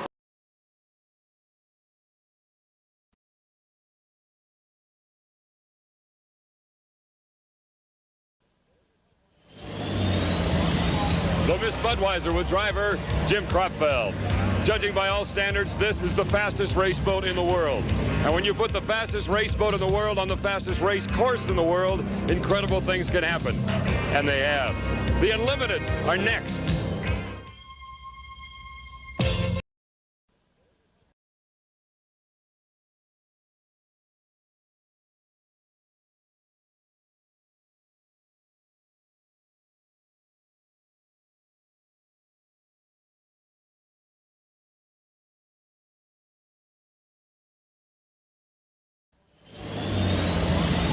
The Miss Budweiser with driver Jim Kropfeld. Judging by all standards, this is the fastest race boat in the world. And when you put the fastest race boat in the world on the fastest race course in the world, incredible things can happen. And they have. The Unlimiteds are next.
Cities, Washington. I'm here with Jim Kropfeld, the driver of the Miss Budweiser, which set a world record during qualifying this week at better than 155 miles per hour. And Jim, this boat has gained quite a reputation as picking up most of that speed in the turns rather than the straightaways. Well, we talked about it last year, and this is what we really wanted. We wanted a boat that would turn quick, accelerate quick, and not go too fast on top end. Anything over 165 to me is getting a little more dangerous than I like to do. So we try to keep the top end down but go quick in the turns. This course, as we said at the beginning of the show, has a reputation as being the fastest course in the world. Chip Hanauer went 153 here 2 years ago, and now Jim goes 155. Any special butterflies or feelings or concerns when you come onto this course? Well, you know, the Budweiser hasn't won here in 9 years, and I've never won here, so I guess I get a little anxiety. Pains going here, but it's a fast course, and the faster we have to go, the more unsafe it becomes, and the more alert the driver has to be, the more cognizant of all the water effects and air effects and the other boats around him. And it's a hard course to drive, even though it's a good, smooth course. Okay. Well, the man who won 2 weeks ago back in Detroit is with Jim Hendrick right now. Let's get some words from him. Jim? Okay, Don, the man who did win in Detroit a couple of weeks ago, how hard would it be to repeat with this field? Well, it was hard in Detroit, and it's going to be hard here, Jim, but the Pringles is improving, as you know, every week. We've run some 25 laps here, all over 130 mile an hour, and I feel real confident that a couple breaks go our way, and I do a skookum job of driving the Mr. Pringles. We might get another win. Speaking of skookum jobs, you really held off to Miller. I noticed you went outside, you went inside, you were just playing games out there in Detroit. Well, you know, Chip's won a lot of races. He has a lot of experience, and he's an excellent driver, but I feel that I can run with him, and I just wanted to show him what the back end of a boat looks like. It's probably been a couple years since he's seen that, so we plan on giving him a little more. Okay, Scotty, thank you very much. We're about set to go for action out here for the Heat 1A. The schedule, here's Don. Jim, this is by far the biggest field we've had in 1987. We have a total of 11 boats. Here's a look at Heat 1A. First of all, out of Seattle, just over the mountains, Jerry Hopp in the Miss Jackpot Food Mart. Secondly, Pepsi America's Choice and Mitch Evans from Lake Chelan, Washington. Jack Berry making his debut as an unlimited driver in the Miss Rock KISW. This unusual rice method liquefies fat cells as you sleep. Did you hear about this?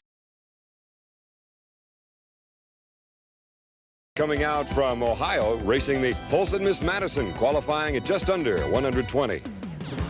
George Woods, likewise a new driver, coming up to the Unlimiteds, driving the Oboy Oberto. And finally, the man who set a world record, Jim Kropfeld, and the Miss Budweiser. So that means we've got 5 boats in Heat 1B. And Jim, you got the lineup? Well, checking the starting board for 1B, it's true, Don. There are 5 boats in this coming heat of 1B. 2 of the boats are the turbines. Jack Schaefer will drive the U-17 Tempest. Milner Irvin coming back to action for the first time this year, driving Frank Kenny Toyota Mazda Volvo.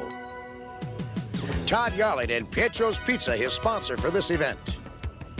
Scott Pierce and Mr. Pringles, the winner of the Detroit race. And rounding out the field, Chip Hanauer in the Miller American. And that's the way they line up for Heat 1B. And Don, I agree with you. This is the fastest race course in the world. Just look at the speeds. I'm anxious to see this one. Let's go to work. And this Columbia River course is ready for Heat 1A for the Budweiser Columbia Cup 1987.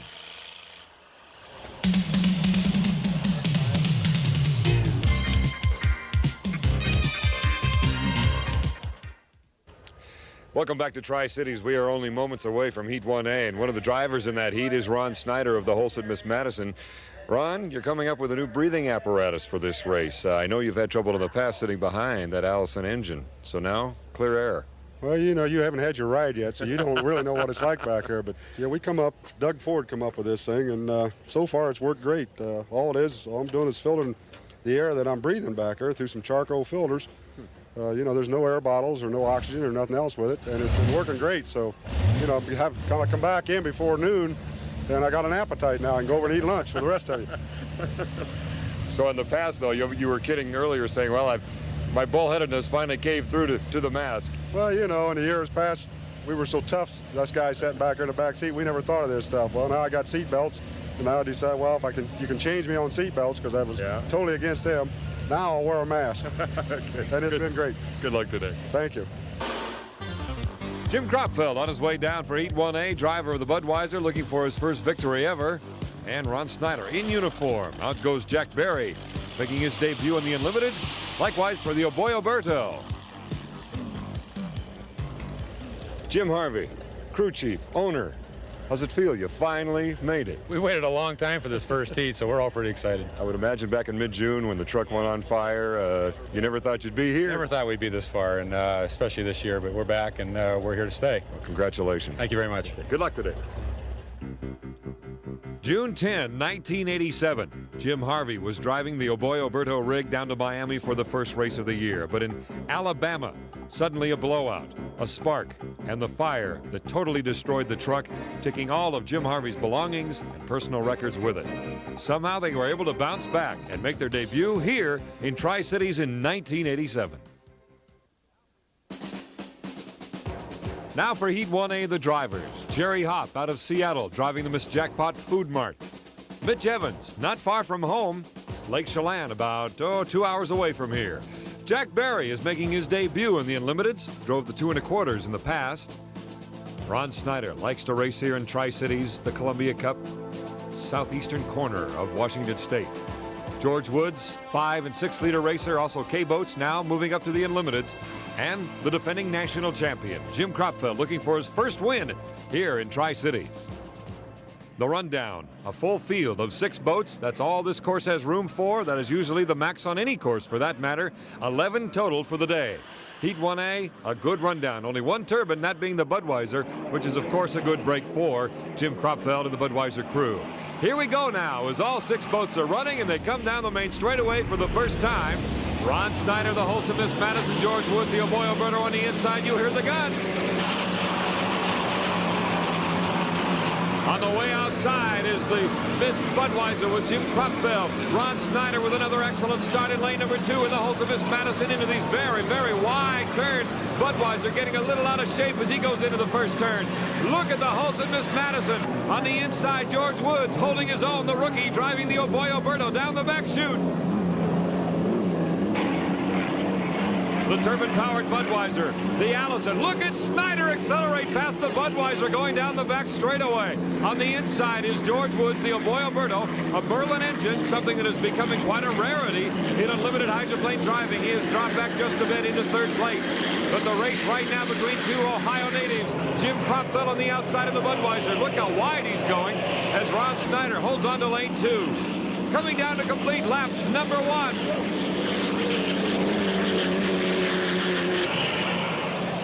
Jerry Hopp in the Jackpot Food Mart, the U7 in 4th place. Ron Snyder's speed on lap number 1, 124.5 miles per hour. That is almost 6 miles per hour faster than his qualifying time. The Budweiser coming around the outside, the Hulset crew. Carol Lee on the right out of Seattle for this Madison, Indiana-based crew. The Budweiser now very slowly gaining more speed. Looks like he's taking the lead. That's the 3rd place boat, George Woods out of Seattle. And Jim Kropfeld out of Cincinnati in this beautiful, absolutely gorgeous Miss Budweiser that has been nearly flawless throughout the 1987 season. Jim Kropfeld beginning to stretch it out now against the competition. And I can see why. Speed for the Budweiser, lap number 2, 130 miles per hour. For the Hulset Miss Madison, 121, and for the Alberto, 118.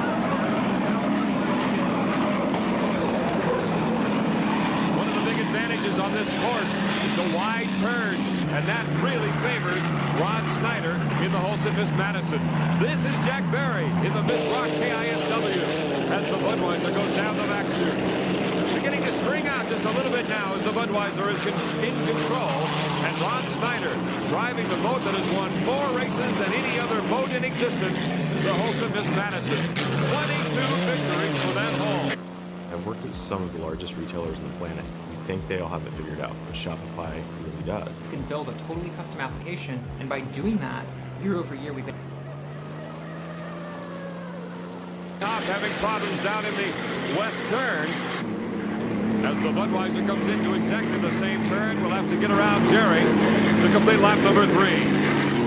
The Miss Budweiser, a winner in Florida, a winner in Evansville, a winner in Madison. In our last race, it was the Mr. Pringles winning because Jim had jumped the gun in the final heat on the Detroit River. Ron Snyder. And George Woods, who has driven 5-liter, 6-liter K-boats, had a couple of world records in the 5 and 6 liters, so he knows what hydroplanes are all about. It's not a case of coming in totally cold after driving a flat-bottom K-boat into the Unlimiteds with a 3-point system, the 2 sponsons and the rudder and prop, of course.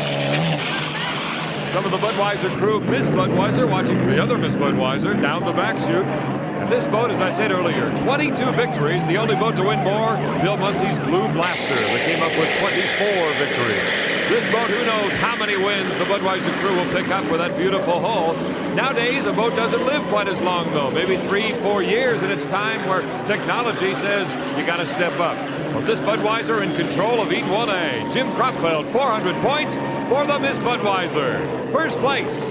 Second to Ron Snyder, who drove a great race here in 1A, 300 points. And third place to George Woods and the Oh Boy Alberto.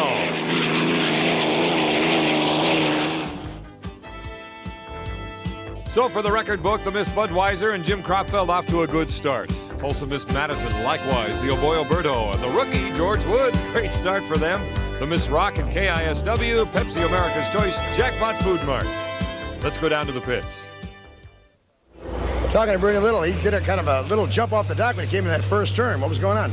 Well, I don't know. We were going in pretty fast, about 180, 185, and Madison and I pretty close, and George was right behind us in the Alberto, so we had to stay on it pretty hard, just about flat out in the turn. It was just a little lumpy from just us guys being out there. All right, it's not qualifying water.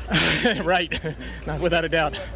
Jim, I'm with Ron Snyder, who had a great start in Heat 1A, and it looks like Ron, oh, hey, that mask is working well for you. Oh, this sucker is really working, folks.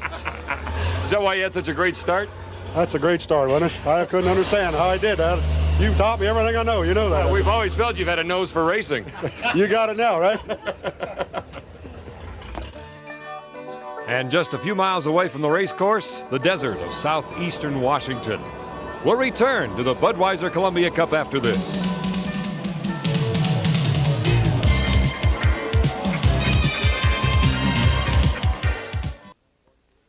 Welcome back. We're getting ready for Heat 1B. Chip, how do you feel?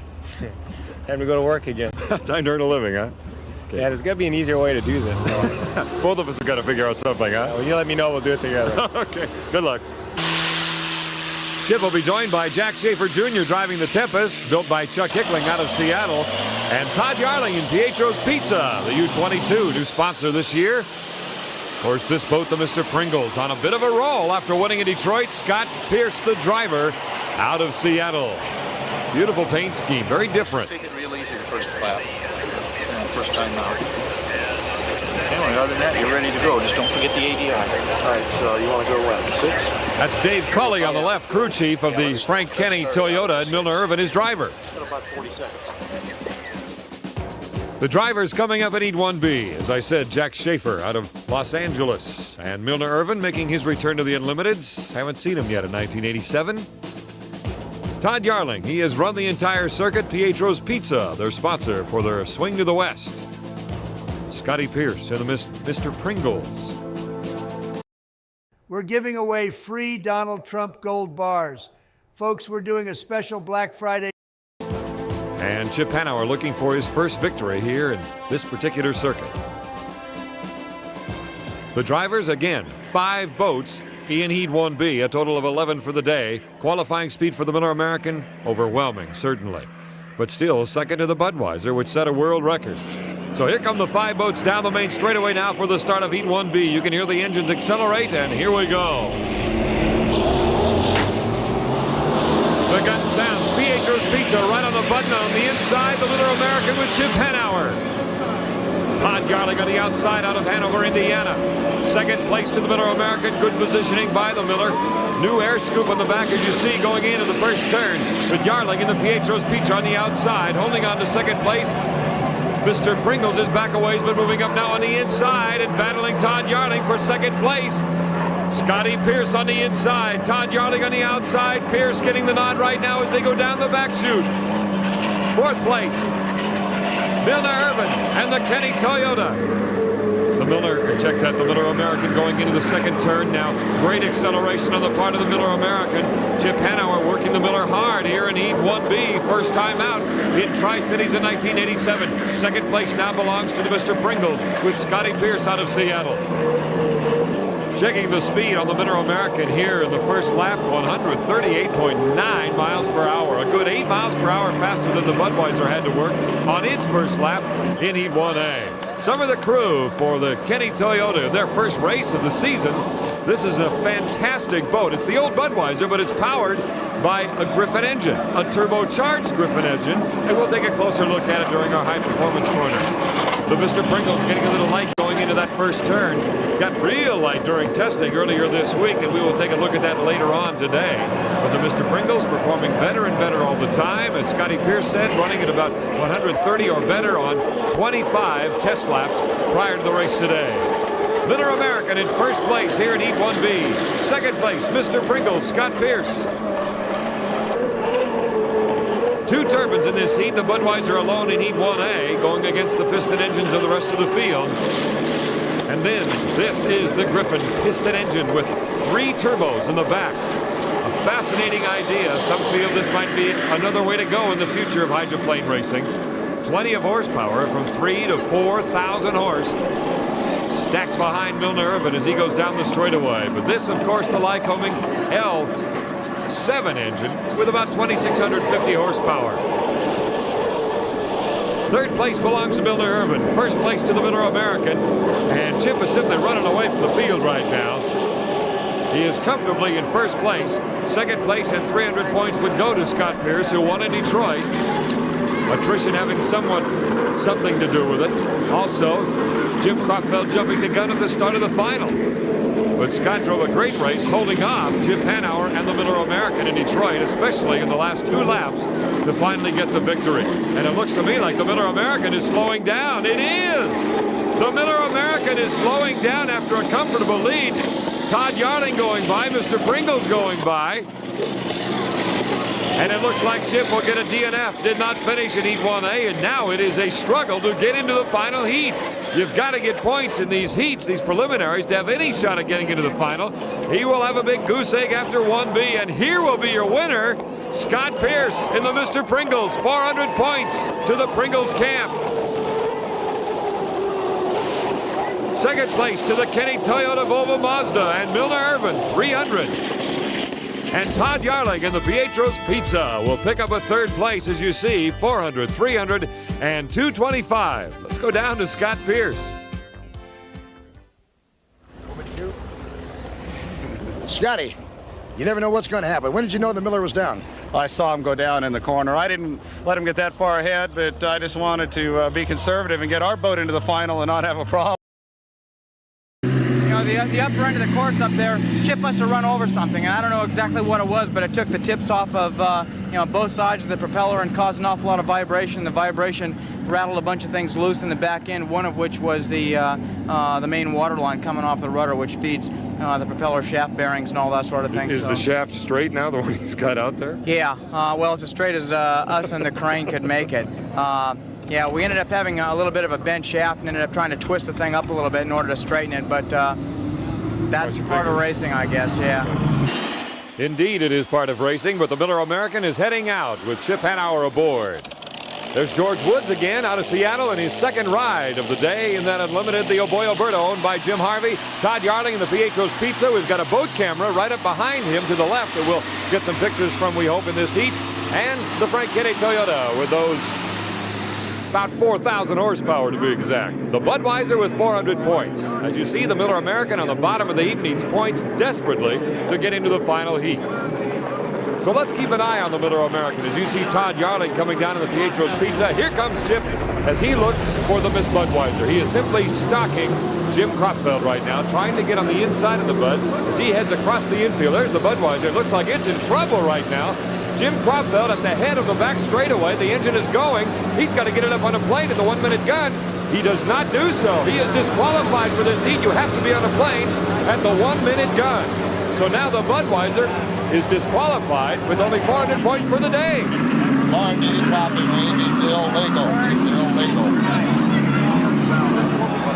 Here come the boats in the meantime around the west turn coming down for the start of E2A. The Budweiser's out there on the inside. There's the Miller American.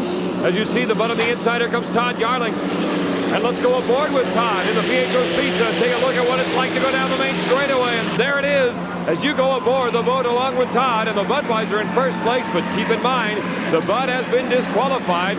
Evidently, he has not seen the black flag, or the team has not been able, as you see Don Jones, the commissioner of the Unlimited Racing Commission, telling Bernie Little that officially the Budweiser has been DQ'd in this heat.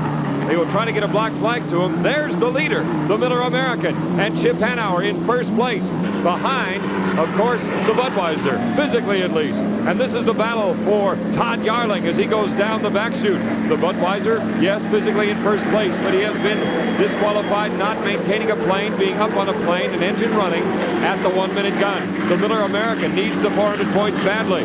There you see Todd Yarling again in Pietro's Pizza in a good battle with, I believe, it's the Oboy Alberto on the outside. Yes, it is. As Yarling looks to the end.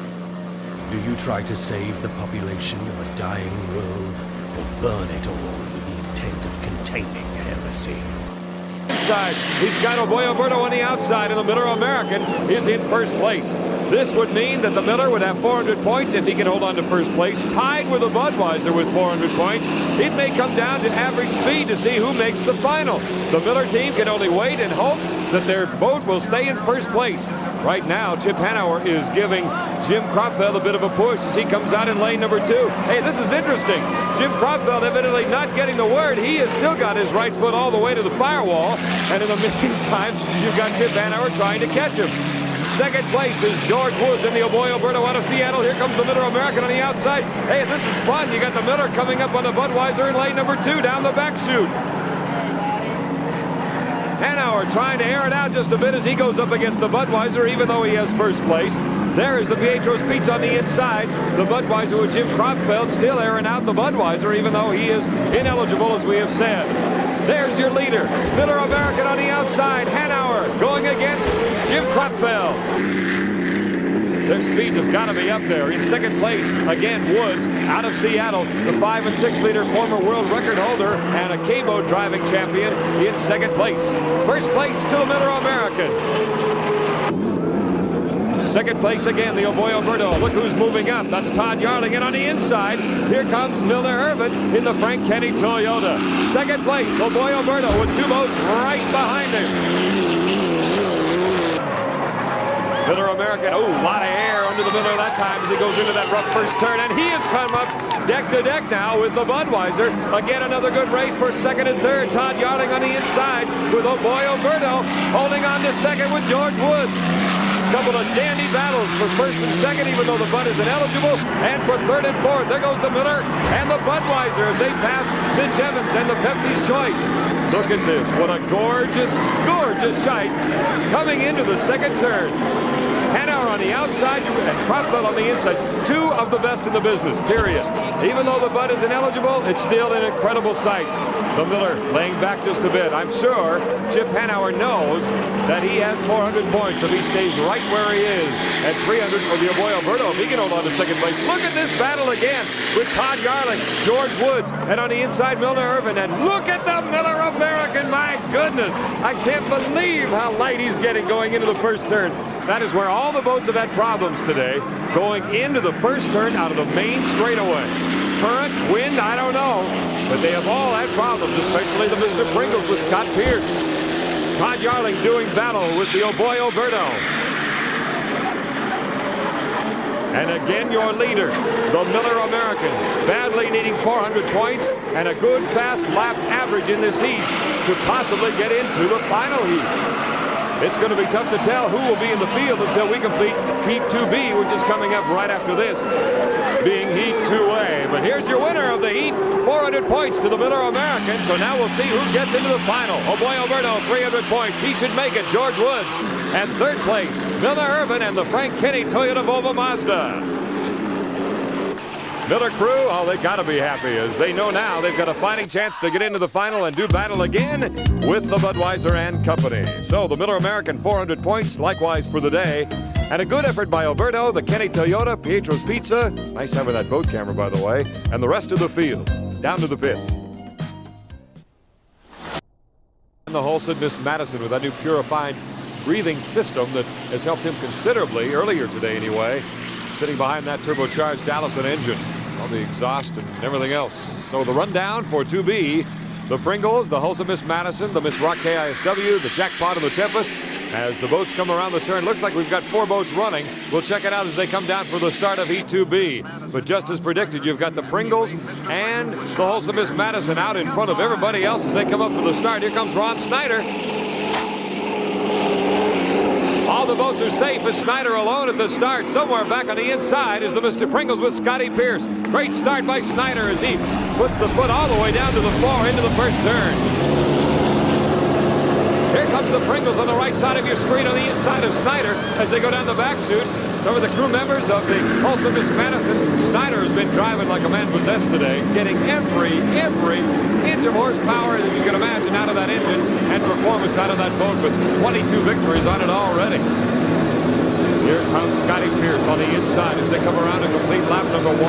Again, a good turning boat with that lighter engine in the Marine Turbine.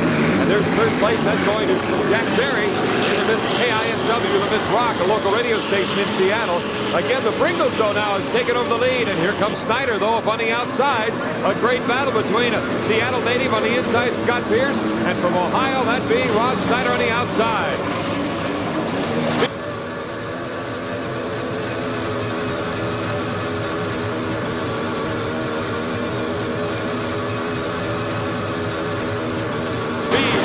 Lap 123 for the Pringles, 121 for the Holson Miss Madison. That was Jerry Hopp in the Jackpot Food Mart. Second place to Ron Snyder as they go down the back chute.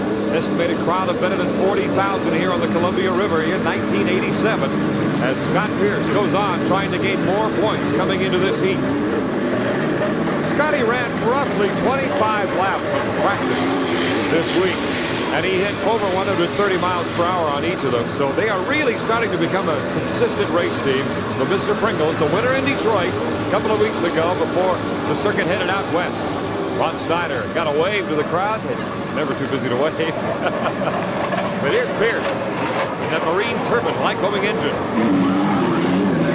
Snyder holding on, trying to get 300 points. Danny High, what's the game plan? Just plain finish, get the points for the final? Get into the final. That's where we want to race. That's what we're trying to do here. A couple of important matters. If Scott Pierce gets first place, he gets any points at all in this heat, he's in the final. If he finishes first and Ron Snyder and the Holson Miss Madison, that boat finishes second, that will put both the Budweiser and the Miller American into the final heat. through point totals. If these two finish 1-2 in this heat, the Bud and the Miller will go head-to-head again in the final heat. So, everything on the Budweiser camp anyway, everybody is at the mercy of that fella right there. Out of New Bremen, Ohio, Ron Snyder. Scott Pierce in first. He has a shot at getting the most points of anybody in the day after a solid performance in his earlier heat and likewise here in Heat 2B. Jack Berry in his debut, getting his first ride in the Unlimiteds and has done very well today, performing admirably, beating the boats he should beat and performing well. Let's get a word from Bernie Little. Bernie, as we understand it now, if the 1 and 2 place boats stay the same, you're in the final. Yeah, I sure am, but I don't know whether I can handle it. Goosebumps, look at this, goosebumps. Holy well, they have the fastest Miss Budweiser in the world sitting on a trailer, not where I want to see it. Well, you can rest at ease, Bernie. The Budweiser will indeed be in the final. Already set a number of records. Of course, set a world record at 155 in qualifying, and that boat has more, believe me, a lot more. Scott Pierce coming down the main straightaway is the winner here of Heat 2B as he'll pick up 400 points, and second place to Ron Snyder. Point totals for the day. A good day for the Pringles. Also Miss Madison, the Miss Rock, and Miss Jackpot. Tempest withdrew prior to the heat. Down to the pits. Ronnie, you had to make, you just saved an Ohio partner of yours, Bernie Little, and his crew, because if you didn't finish second, he was knocked out of the final. That's right. I figured that. Did you know it? I wanted to win. You wanted who to win? I wanted me to win. Well, maybe you will. I will. Oh, okay. Confident. I want to hear the last time Bernie won. You know that, don't you? By golly, that's right. Last year that the Budweiser won, you were the driver. You got it. All right, let's go down to the Pringles cap right now. Don? Well, Scotter, business as usual. In order to make the final, you needed the points, any kind of points, and you did that. So now it's time to start thinking about the final. Do you want to change the boat in any way? Yeah, we need to loosen it up just a little bit and try to get a little more speed out of it. I think our boat's turning better than the other two turbines in the corner. It feels real good. We put a new skid fin on. It seems to be working well, but I'm still shy a little shoot speed, to tell you the truth, and we're going to see if we can't find it in there somewhere. Well, I'll tell you, the Pringles was plenty loose on Saturday during qualifying. Look how light it got going into that, again, difficult first turn. We'll return right after this.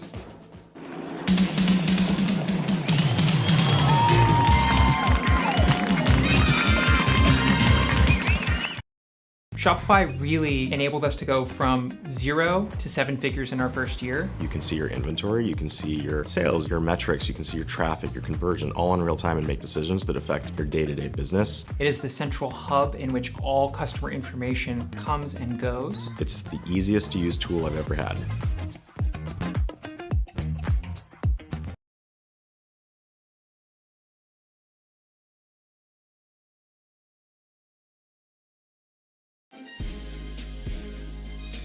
Mobile games are going big. Clash Royale is now available on PC with Google Play Games. Experience more ways to play and sync your in-game progress between your PC and mobile devices.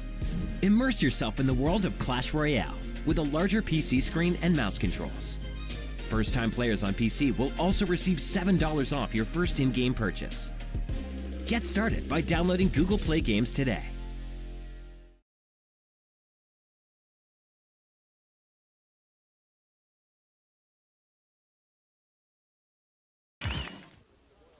Here are some of the members of the Aboy Alberto crew in charge of wet rags, a vital cog in the wheel of success in boat racing.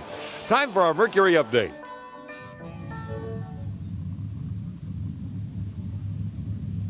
The Idaho Department of Tourism and the Burley Area Chamber of Commerce were hosts this week to the second round of the National Inboard Championship Powerboat Racing Series, sponsored by Mercury Marine and Ford Power Products. The two-day event drew record-setting crowds as fans gathered to watch the 3 NICS classes and 5 guest classes test their skills on the mile and 2/3 course. At stake were the Governor's Trophy and $30,000.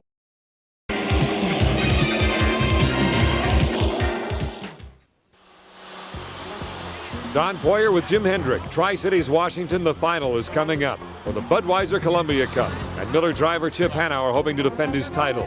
Scotty Pierce, a winner 2 weeks ago in Detroit, hoping to make it 2 straight. Adjusts the helmet, puts on the radio. Out of Coral Gables, Florida, Milner Irvin. He'll be driving the Frank Kenny Toyota. George Woods out of Seattle, his first ever unlimited hydroplane final heat. The owner of the boat and crew chief, Jim Harvey, assisting. and the man everybody wants to beat, Jim Kropfeld and the Budweiser. He would not be in the final if it were not for this man, Ron Snyder, finishing second in Heat 2B. Here is the field, the Pringles, the Madison, the Alberto, Kenny Toyota, Miller American, the Bud, and the alternate is Pietro's Pizza, that being Todd Yarling out of Madison, Indiana. All boats are running. We have 6 boats. This is Todd Yarling. He is in the final. We believe we have just gotten word the Madison has gone back to the pits with an oil leak, and here comes the start for the final. You heard the gun.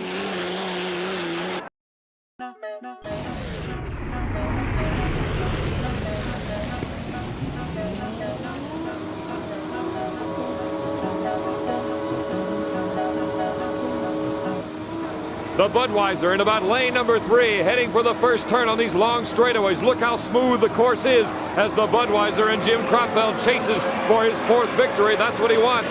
His 4th victory in 1987 and his first ever here in Tri-Cities. He's never won. The Miller on the inside. Chip getting way up. Oh, on the inside. Look at that. He got a little bit of the wake of the Budweiser. His right Sponson going way up. He is holding on to second place, however, as he goes down the back straightaway. Yes, the Madison going back into the pits with some sort of problem. Looks like an oil leak. Oil all over the sleeves of Ron Snyder. And here is the Budweiser. Oh, getting a little out of shape into that turn. Kropfeld holding on and getting it back in good shape down the main straightaway. Budweiser, first place. Miller American, second place. The race for 3rd and 4th, the Pringles coming up on the inside against the Oboy Alberto. We got to get a time on the Budweiser here at lap number 1. He is screaming down the main straightaway. Speed for the Budweiser, 146.4 miles per hour, blowing away the course record for a competition lap. 3rd place, the Pringles, but 1st place, this man, after 25 years of racing, he is driving in what some consider to be the perfect hydroplane, the Miss Budweiser. Brand new this year, the Miller American. Chip Hanauer holding on to 2nd place is the Budweiser crew. Tim Ramsey in front, one of the crew members of the Budweiser. Again, the Miller American in 2nd place, the Budweiser in 1st, the Pringles in 3rd place, Scott Pierce, the winner in Detroit on that bumpy Detroit River 2 weeks ago.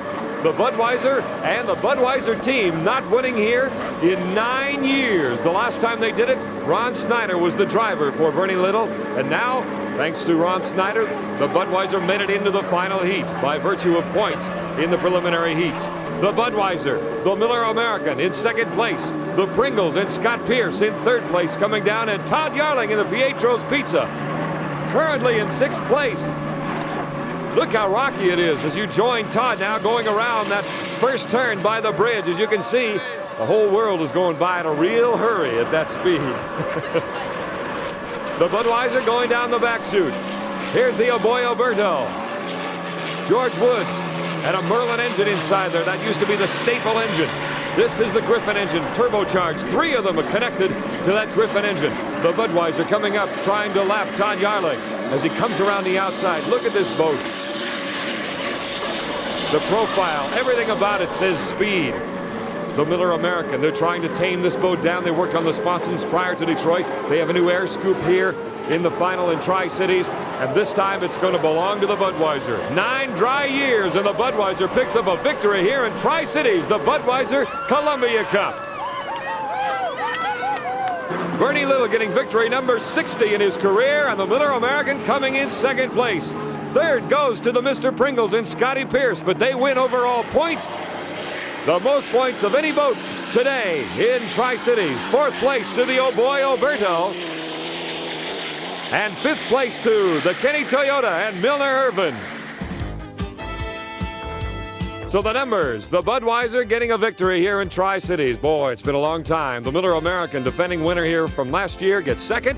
The Pringles, Oboy Alberto, the Kenny Toyota, Pietro's Pizza, coming in after being an alternate, picks up 6th place. Down to the winner's circle. Jim, big swig. Congratulations. I know you were worried about this one. After 9 years, Bernie got a win here. Well, my first win and Bernie's first one in 9 years was like it was a jinx here or something, but I think we conquered it with the crew we got here. These guys gave me a piece of equipment that you couldn't believe. It's fantastic. Well, you had a 146-mile-an-hour first lap in competition. Well, it had to be fast. You know, Chip's capable of doing the same thing, and Scott Pierce, he's very quick, and Alberto too. You know, they were all right there. And I think you can sleep tonight now. No, I'm not going to sleep. Nice go, Jim. Thank you. All right. We'll be right back after this.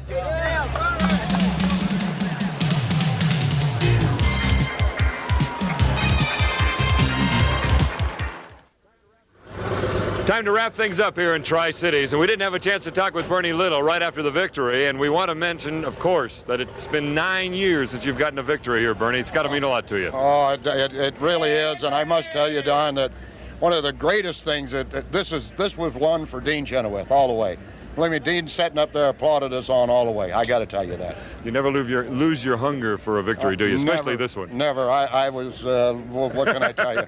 I understand that you picked up a little bit of the Columbia River and had a little message. Yes, I did. I picked it up, kissed it, put it back down, said a little prayer, and between it all put together, we finally broke our jinx. Okay. Jim, final comment? Only the comment I have to make, now that I'm losing my voice and yelling all this race, is that the fact that it's a safe race, and I think that's important too. Well, wait, fastest course in the world too, and it was a safe race. For me. I think you've earned it. I think so. 9-year wait, I think he deserves it. Well, from here on out, we go about 300 miles to the west to Seattle, another place where there's been a lot of great racing tradition, and we will be there in 1 week. So, for Jim Hendrick, Bernie Little, I'm Don Poyer. We'll see you in 1 week.